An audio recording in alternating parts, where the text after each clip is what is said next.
Hello YouTube, this is Scott Grammer and I am the old audio guy, and this is the kind of stuff that makes me take so long fixing stereos.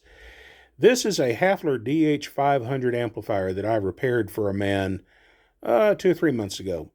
And it came back with some problems, and in the process of testing it, I managed to blow up a brand new $100 audio interface on my bench, a piece of my test gear, because when I went to connect the audio cables to it, it actually arced. And the reason for the arc was that the AC power line inside this unit was partially shorted to the chassis, which of course is not supposed to happen. And I'm going to show you what I found. I'm going to tilt this heatsink up, and then we're going to get up under here, and let me see if I can turn on this light. All right. The four black pieces that you see mounted on the bottom of this heatsink are thermal switches, and their job is to either turn the thing off if it gets just too hot, or to ramp up the fan if it's just starting to get too hot.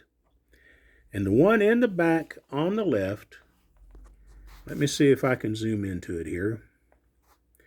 The one right in the middle of your screen, if you look at the right-hand lead, you'll see some white on the plastic. That switch has failed.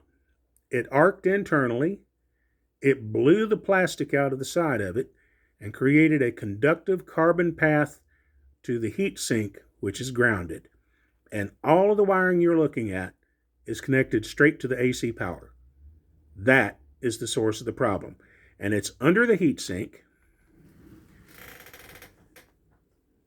where you can't see it.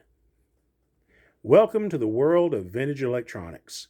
And this is one of the reasons it takes me so long to get stuff fixed, because this kind of thing really shouldn't happen.